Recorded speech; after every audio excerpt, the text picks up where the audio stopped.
This is NDTV. And you're watching NDTV Prime. In association with Micromax.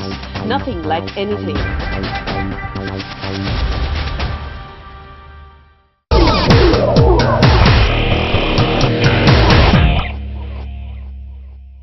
Mumbai is known as the high-rise capital of India. But when looking at the tall buildings in the city, little does one think of the machines that make such skyscrapers possible. I'm talking about elevators and escalators, the driving force of the vertical transportation industry. Is it any wonder then that the prestigious International Elevator and Escalator Expo 2014 is taking place here in Mumbai? Mumbai and Maharashtra per se is the largest consumer for the elevator escalator market. And this event, and if you look at the vertical growth which is there in this part of country, is the most encouraging. So if this event, if it does not happen here, it will lose its relevance. The 5th International Elevator Expo is a unique chance for leading industry players to showcase the most groundbreaking and innovative advances in the vertical transportation sector and allow experts and the public to source new equipment, explore tie-ups, engage with the right audience and find apt solution providers and partners for future projects. Concerned architects want to know more about the products, so they get details from us, and customers like direct builders want to know about our delivery, about our strength on after sales service, which we explain to them in the venue here. From high-speed elevators to home lifts, from creative interiors to environmentally friendly and energy-saving designs, the IEE Expo serves as a unique platform to showcase products and technologies that cater to every aspect of the industry. The IEE Expo is also the perfect chance for these players to improve their brand image and build valuable leads to expand their business. This kind of a platform, it is only the branding. The brandings are done, in this type of platform, where people can come to know the product, the company, the name. Being the only expo in India focused on elevator and escalator technology, the exhibition attracted many national as well as international participants. The sheer size, scale and efficiency of the expo left visitors from neighboring China impressed. Mumbai is a very good place, very good meeting point for the South Asia country people and for the whole world to go to the Indian market, the gateway to the next emerging biggest market. The expo is a chance for industry players from across the world to gauge the market potential for their products in India. Coming at a time when Mumbai is engaged in massive redevelopment schemes, the expo was perfectly timed to capture the imagination of the market. This is a good opportunity to catch the market also, and the people and the consumer also can come here and see what is available in the global market. With a mix of the best names and the widest lineup of products, services and opportunities in the elevator and escalator landscape of India, the IEE Expo has emerged as a definitive expo for the vertical transportation sector in India. Mumbai is struggling with issues of lack of land and infrastructure. And in this scenario, the Maharashtra government turned to the cluster development policy to solve Mumbai's problem. But can this policy actually solve Mumbai's problem? Can it be lucrative enough to attract the developers and also the homeowners? To talk about this, to discuss this, we have with us this esteemed panel. Let me please introduce you to them. We have Mr. Rajendra Chaturvedi. He is the chairman and MD, Shreepati Group. We have Mr. Chandresh Mehta. He is director, Rustomjee Group. We have Mr. Jagdish Ahuja. He is chairman, Ahuja Construction. We have Diipesh Bhagtani. He is executive director of Jaycee Homes. And we also have Mr. Qutub Mandviwala. He is a principal architect, Mandviwala, Qutub and Associates. So gentlemen, welcome. First, we would like to know from you, what do you think, what is your general feeling about this policy? Is it actually going to be an answer to the problems of Mumbai's realty? Cluster is a solution for Bombay, no doubt about it.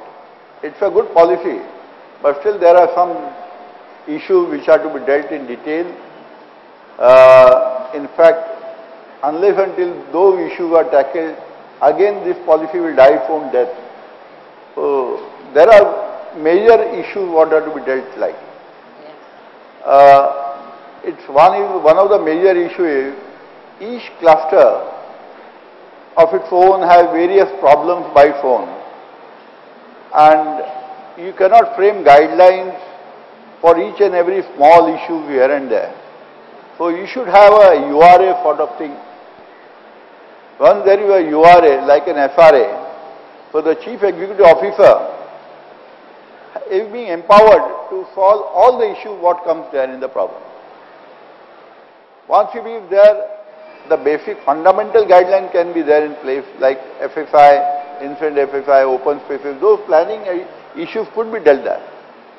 But all the small issues related day-to-day affairs, you cannot pinpoint each and everything because each and every cluster have a different shape, size, different tenement density, different shape of the plot, different problems arising out of the cluster. So those issues are to be sorted out by the Chief Executive Officer on day-to-day basis. We need not to run to government, we need not to run to high power committee every now and then for small issues. Mr. Mehta, do you think the issues that Mr. Chaturvedi is raising is because here we are talking about developing a larger area vis-a-vis just one building? So is that the issue, or these issues are policy issues only? So there are two parts to it. The policy in itself is a good policy, but any policy which does not dwell into the implementation just becomes another policy on paper. The ground reality is starkly different from what the policy talks about. As Mr.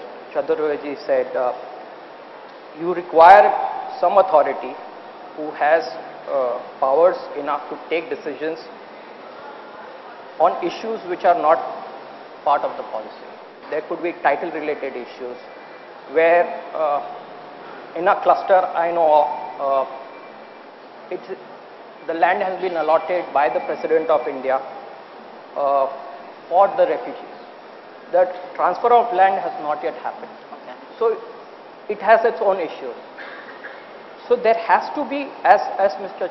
Chaturvedi said, you cannot cover all the issues in the policy. Yes, yes. There has to be a body empowered enough to take decisions on the ground to ensure that effective implementation of the policy happens. Absolutely. In terms of planning, there are certain things that the developer can plan, and there are other issues in the planning which the developer has to depend upon the overall master plan for the city. In terms of infrastructure, laying water mains, power, road access. So these issues have to be tackled at a higher level that cannot become part of the cluster. As suggested, there has to be a merging of the overall cluster with the overall plan of the city. What do you think, Mr. Ahuja? Do you feel that right now the need of land and need of space in Mumbai is so big that maybe we need to overlook certain issues and maybe try and work with them? Yes, it must be overlooked because you see, to get the land of 4,000 and 10,000 meters is a very huge question whether you get in Bombay or in the suburbs. In suburbs now they have said 10,000 meters. That should not be so. It should be 4,000 across the board. So that kind of issue is settled, that 4,000 meters across the Bombay, it makes the task easier for the developer to assemble that kind of a cluster. And in the cluster there are not only assemblies, you have to deal with the landlords, you have to deal with the tenants, getting the consent, and the different class of the occupants are there. One building might be high end, the other building might be the low end or mid end. To keep them together, as it is a huge task by itself, to get them all, so the policy should be clear. It should not be doing the policing on the policy. And sometimes we read that the RTI people are saying that you know, the carrying capacity of the cluster becomes burden on the infrastructure. No, I would say it is contrary, that if it becomes cluster development, the infrastructure becomes concentrated on smaller area. Your layout, networks of the pipes and the sewerage line become concentrated. It's much more efficient. If you take the Hong Kong and the other places where the cluster development have taken place, they have overlooked all these things, and they have. That is something I would like to address to you. Do you feel what he's saying, that since if the cluster development does happen, actually the infrastructure would not be stressed, but it will become better? Definitely. I think with my experience of working on the mega project at Bindi Bazaar, my experience says that cluster development is the way to go, especially in southern part of Mumbai, where it's an organic growth. The infrastructure is pretty organic. It's virtually decades old, and rather than doing individual buildings as developments, if we are able to work on a chunk where we are able to lay new roads, new sewerage pipelines, new infrastructure, it's an opportunity where roads will come up quicker, where your infrastructure will get developed faster, and you will get maybe not the buildings as an organic development, but the overall infrastructure as an organic development. You will get a sustainable development. In a large cluster, you will be able to implement things which is a sustainable development as what we are planning. You have all your systems which are going to be in place because you have the place, you have the infrastructure to do it. You can use from solars to you can use to recycling of water to everything possible, to the extent that because it's a cluster, you can do the orientation of the buildings also which are to more sustainable development. So before we take a quick break, Mr. Bhagtani, and we return to this discussion, I would like to ask you, do you think that the responsibility of making a master plan, designing all this and trying to develop everything inside the cluster should fall upon the developer only, or it should be the responsibility of the government? Well, I feel that in case it's only about the cluster, then I think a developer can do a fair job if he's only developing the layout on his own. So I don't think we really reach the government for that. But as the point that was mentioned earlier, that about the road that was mentioned, that probably it can have a bigger road inside the layout. But if it doesn't have an access road which the government really wants in the cluster, then it's not going to really help. So creating an infrastructure for the entire cluster can be a good job which developers are already doing. But then obviously the outside infrastructure should be the responsibility of the government. And especially, I think why these policies should come into force much faster is because, today you have not only the developer involved, you have the societies, you have an open land, you have SR, you have a lot of other kind of stakeholders involved in this. So the faster these policies come in, it's not that, a developer should actually take this kind of development and again the policies start changing. A normal building takes 4 to 5 years to develop. If it's going to take 7, 8 years or 10 years for a cluster to develop, the policies are going to change again, and which is going to escalate the cost and, change the things. Absolutely. So, if it's a cluster, the developer will take care, but the infrastructure has to be the government's part, especially knowing that the premiums that they're charging us now. Okay. So, we will take a short break right now. We will continue this discussion and we will try and find out if how are the developers going to utilize the extra FSI they get and whether it's actually turning out to be lucrative for them or not.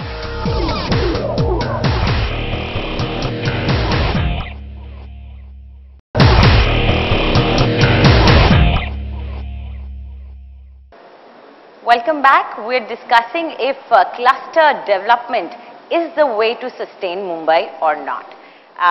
You've already met my panelists. Let's jump right into the discussion again. Mr. Chaturvedi, we've been talking about cluster development, but there is this one question that I want to ask is that how are you going to utilize this fabulous FSI that you've got now?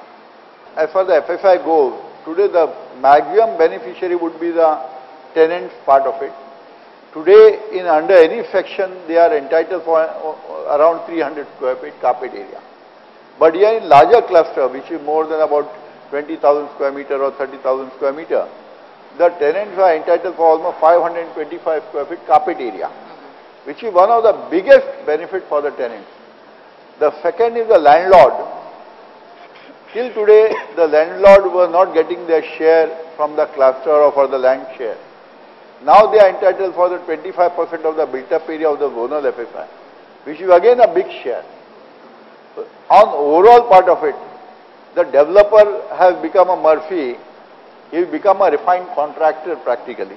Mr. Chaturvedi isn't very happy with that idea, but Mr. Mehta, I would like to ask you that when I'm talking about utilization of FSI, I only see that technologically, how do you plan to use it? How are you going to, I can only see a vertical development happening now. So are we going to see very tall, high buildings right in the middle of these clusters happening?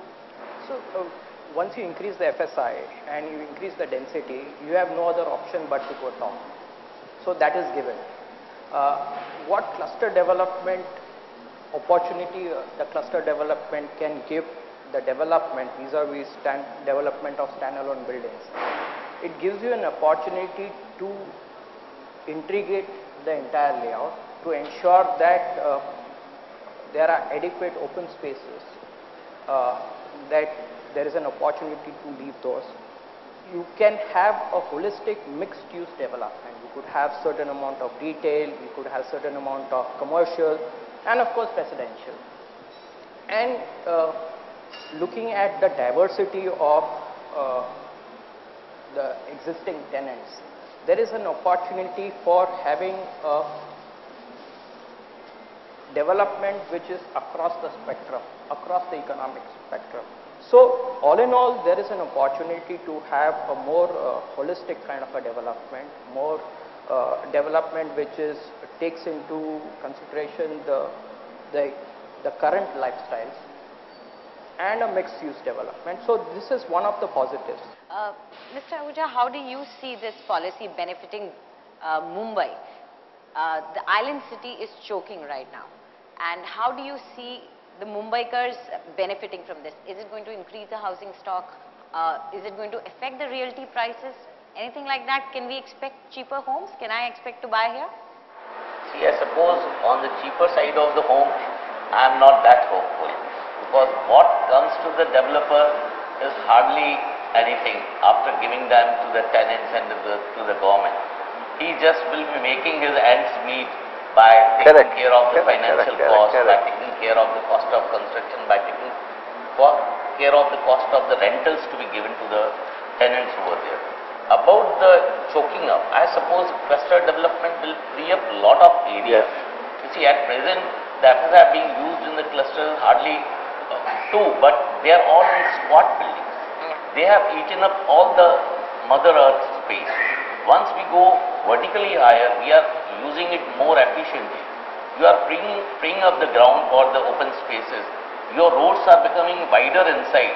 You are getting the car parking spaces right inside the building, which otherwise are choking up the outside roads.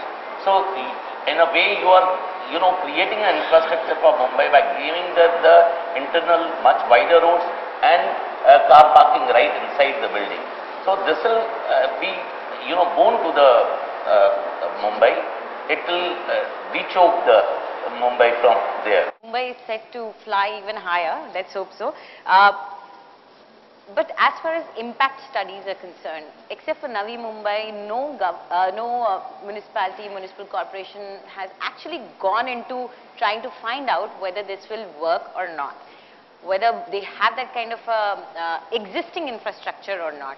Do you feel that the government itself, the municipal corporations, the different agencies need to be more prepared themselves also, because once the population comes in, the density comes in and the pressure comes in, then you can't just leave it on top of the developer.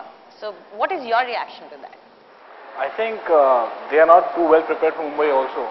If you look at the way they've planned it, they need to really get into the infrastructure issues that we are facing. If you look at developers, I was mentioning, so developers have been doing a lot of construction. They've been getting the new technologies. They've been having those kind of high-rise buildings and trying to use that kind of FSI, whatever has been offered to. But the infrastructure issues have always come in the middle. If you look at the past issues also of affordable housing or rental housing, the government backtracked saying that they cannot adapt to the excessive load that's going to come on the infrastructure. So I don't think that is the kind of statement you want from the government. I think they have to plan it in a much better way. Even the extended suburbs, which of Kalyan, Dombivli or Thana, Ulhasnagar, all those kind of places also require a huge cluster planning, because there are a lot of regulation to be is really needed there for the illegal houses and all. So the government really needs to plan it in a right direction. I think Mumbai is a perfect example for it. If they do it properly here, then probably these extended suburbs will be quite beneficial. Great. I'd like to add there that today all these buildings, they don't have anything where they are doing any sustainable development. So tomorrow when this new development is going to come in, we are going to recycle the water. So the load on the city is not going to increase. You might generate some amount of solar power. So even though you might increase the density per se, but the overall load might just not increase. There is this one unanimous thing that has come out of this, is that cluster development will free up a lot of land. A lot of space will be provided to Mumbaikars, and maybe that is the need of the hour. But one plea that comes from the developers is that maybe there is a requirement of an authority which would be independent and would take care of their needs and their problems in a better manner. Thank you, gentlemen, for joining us, and thank you very much for watching our show. Keep watching NDTV.